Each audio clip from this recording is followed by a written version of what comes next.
Hello दोस्तों, loco pilot की पाठशाला में आप सभी का हार्दिक स्वागत है। आज हम बात करेंगे असिस्टेंट लोको पायलट 2025 की जो नई रिक्रूटमेंट आई है, उसके बारे में हम बात करेंगे। और इससे पहले आप वीडियो को बिल्कुल स्किप मत करना, क्योंकि इस वीडियो में मैं आपको बताऊंगा कि मैंने पर्सनली तैयारी कैसे की थी। आपको किन-किन चीज़ों को फॉलो करना है, किसको अवॉइड करना है और इसका सिलेक्शन प्रोसेस क्या है, कौन-कौन से स्टेज होते हैं। मेहनत मेहनत तो हर कोई करता है, पर आपकी जो मेहनत है सही डायरेक्शन में होनी चाहिए, तभी तो आपको रिजल्ट मिलेगा। तो आप मेहनत सही तरीके से और सही डायरेक्शन में कीजिए। और वो होता है ना, हर सफ़र एक कदम से शुरू होता है और हर कदम आपको मंजिल की ओर पहुँचाता है। तो कहने का मतलब है कि आप कदम छोटे-छोटे रखिए पर कंटिन्यू रखिए। आप उसमें बने रहिए, तैयारी बराबर कंटिन्यू रखिए, तो ही आप सक्सेसफुल हो पाएँगे। ठीक है? तो अब मैं बात करता हूँ कि इसका सिलेक्शन प्रोसेस क्या है। इसमें सबसे पहले होगा आपके सीबीटी 1, ठीक है? सीबीटी उसके बाद होगा सीबीटी 2 और उसके बाद में होगा एप्टीट्यूड टेस्ट मतलब साइको और उसके बाद में होगा आपका डॉक्यूमेंट वेरिफिकेशन और उसके बाद में होगा आपके मेडिकल। ये जो 5 स्टेज है, आप इन पाँचों को ही आपको पास करना पड़ेगा, तभी आपका सिलेक्शन फाइनली हो पाएगा। आप मेरे को शुरू से एंड तक साथ में रहिए, शुरू से एंड तक मुझे फ़ॉलो कीजिए। मैं एक लोको पायलट हूँ, तो आपको एकदम सही गाइडेंस दूँगा। मैं आपको डिटेल में बताता हूँ कि सीबीटी 1 का जो सिलेबस क्या है, सीबीटी 2 का सिलेबस क्या है। फिर इसके बाद में आपको मैं डिटेल में ये बताऊँगा कि मैंने कौन-कौन सी बुक को पढ़ा था और मैं जो मेरे पास में जो बुक है, उसकी आपको फ़ोटो से बताऊँगा कि मतलब ये बुक मैंने पढ़ी थी। ओरिजिनल बुक बताऊँगा। आइए समझते हैं कि असिस्टेंट लोको पायलट 2025 में सिलेक्शन प्रोसेस क्या है। इसमें 2 स्टेज होंगे, एक तो होगा सीबीटी 1 और दूसरा होगा सीबीटी 2 और सीबीटी 2 में 2 पार्ट होंगे, पार्ट ए और पार्ट बी। अभी मैं आपको मेरे पास में जो बुक है वो बताऊँगा कि मैंने कौन-कौन सी बुकें पढ़ी। बुक क्या है ना थोड़ा ज़्यादा है, तो आप ऐसा मत समझ लेना इतनी सारी बुक है या कैसे पढ़ पाएँगे और मतलब कैसे होगा, हम पास होंगे कि नहीं होंगे, तो ऐसा मत समझ लेना। आप उन बुकों में से आपको जो अच्छी लगे वो खरीद लेना। मैथ्स की है तो मेरे पास में 2 थी तो मैंने 2 बता दी और एडवांस की मेरे पास में 2 थी तो मैंने दोनों बता दी। तो आप उनमें से एक ही खरीदना और वो भी उसको सही से पढ़ लेना। तो एक बुक ही काफ़ी है। अब बात करते हैं स्टेज 1 सीबीटी 1 के लिए जो मिनिमम पासिंग मार्क्स है या पासिंग परसेंटेज है, वो है जनरल और ईडब्ल्यूएस के लिए 40%, ओबीसी एनसीएल के लिए 30%, एससी के लिए 30% और एसटी के लिए 25%। और सीबीटी 1 में क्या-क्या रहेगा? Mathematics, mental ability, general science और जनरल अवेयरनेस। इसमें मैथमेटिक्स में रहेंगे 25 क्वेश्चन, 25 मार्क्स के। मेंटल एबिलिटी में रहेंगे 20 क्वेश्चन, 20 मार्क्स के और जनरल साइंस में रहेंगे 10 क्वेश्चन, 10 मार्क्स के और जनरल अवेयरनेस में रहेंगे 20 क्वेश्चन, 20 मार्क्स के। अब बात करते हैं स्टेज 2 सीबीटी 2 की। इसमें जो आपके जो क्राइटेरिया है वो सेम ही है, मिनिमम इतने मार्क्स तो होने ही चाहिए या इतने परसेंटेज तो आपके होने ही चाहिए। और उसके बाद में सीबीटी 2 2 पार्ट में होंगे, पार्ट ए और पार्ट बी। पार्ट ए में मैथमेटिक्स, रीजनिंग और basic science and engineering drawing. आपकी इसमें ये वाला टॉपिक नहीं है, जनरल अवेयरनेस वाला नहीं है, पर इसमें जीके भी पूछ लेते हैं थोड़ा बहुत, तो थोड़ा जीके भी आप देख के जाइएगा। तो पार्ट ए में हो गए 100 मार्क्स के होंगे और 90 मिनट का टाइम दिया जाएगा।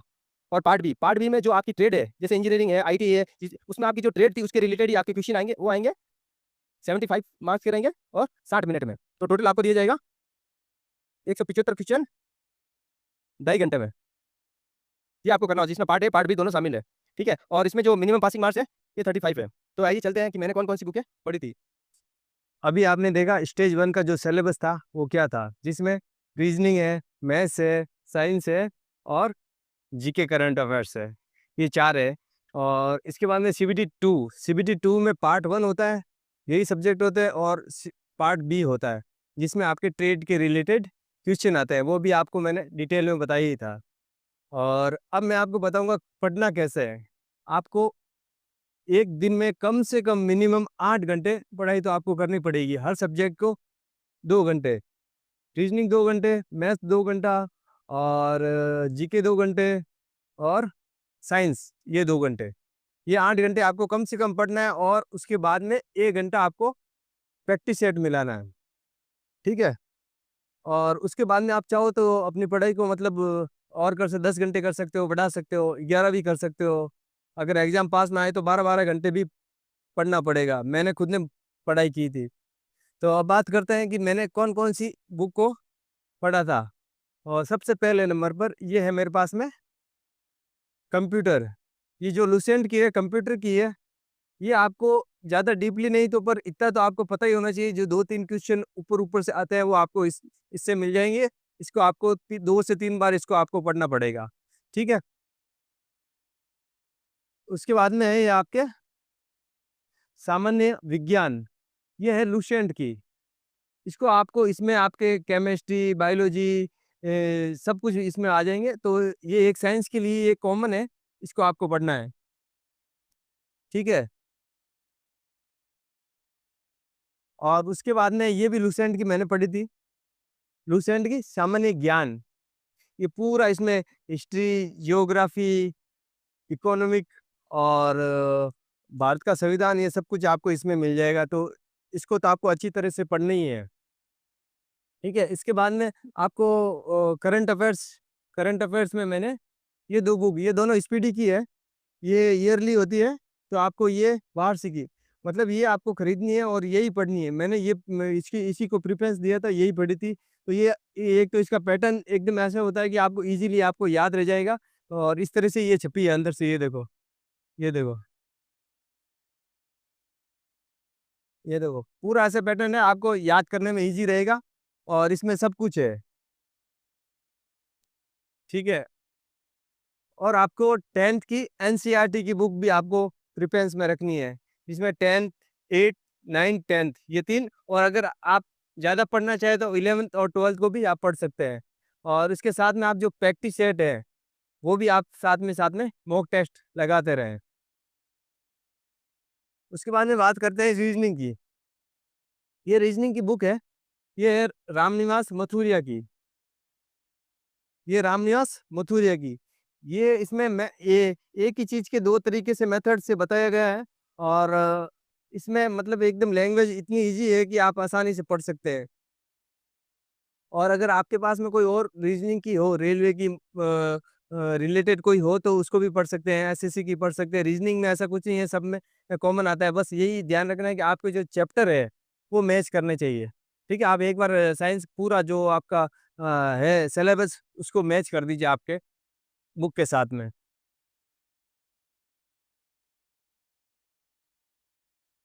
उसके बाद में ये है आर एस अग्रवाल। ये है आर एस अग्रवाल। ये आर एस अग्रवाल है, ये आप खरीद लीजिए एक, मैथ्स के लिए, जिसमें आपके सब चीज कॉमन होगी। अंकगणित भी आ जाएगी, एडवांस मैथ्स भी आ जाएगी। ठीक है।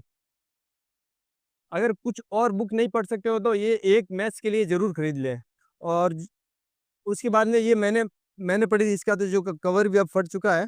ये पीछे से अपन देख सकते हैं, ये कौन सी बुक है। ये देखिए, ये माइनस की आती है, एडवांस मैथ्स की। इसका जो एडवांस मैथ्स में ऐसे ऐसे क्वेश्चन है, तो डायरेक्ट आपके एग्जाम में एकदम हूबहू मिल जाएंगे।